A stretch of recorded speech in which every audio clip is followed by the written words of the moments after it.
Bienvenue dans la première campagne électorale augmentée. Le scrutin des municipales est le premier en France à être percuté par l'intelligence artificielle. C'est un tournant pour le pire comme le meilleur et il fait déjà office de crash test avant la présidentielle de 2027 avec tous les risques de manipulation et d'ingérence étrangère. Exemple le plus saisissant, la candidate de Reconquête, Sarah Knafo, qui inonde les réseaux de vidéos acidulées et jaune pétard d'un pari de carte postale que sillonne son clone numérique. Elle en a fait l'arme de propagande massive de sa campagne pour remplacer l'armée de militants qu'elle n'a pas. La Amélie Poulain zémouriste promet dans ses visuels générés par IA des voies sur berge rendues aux voitures et recouvertes d'une promenade bucolique ou encore des lampadaires intelligents pour éviter les agressions.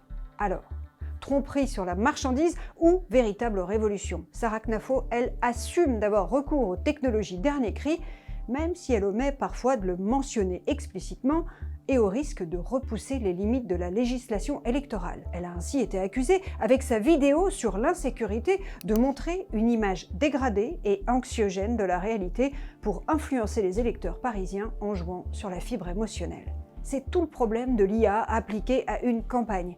La candidate du RN à Strasbourg s'est fait prendre, elle, en postant une image de rue jonchée de détritus pour montrer la mauvaise gestion, selon elle, de la mairie sortante. Problème, il s'agissait d'une image truquée. D'autres candidats ont porté plainte, comme la maire de Guéret dans la Creuse, qui a dénoncé une campagne de boules puantes après la publication d'un deepfake dégradant, l'accusant d'enrichissement personnel réalisé avec l'IA générative. De même pour une maire des Landes qui s'est retrouvée sur Facebook dans une vidéo trafiquée faisant un doigt d'honneur. Ne voyons quand même pas tout en noir, l'IA c'est aussi un formidable outil à la portée de tous les candidats pour quelques euros seulement pour réaliser des tâches chronophages, rédiger des professions de foi, synthétiser le bilan de l'équipe sortante, permettre aux électeurs d'accéder facilement à son programme avec des chatbots, comme l'a fait par exemple le candidat Horizon à Grenoble. Mais gare cette fois aux éléments de langage un peu aseptisés, car l'intelligence artificielle appliquée à la vie politique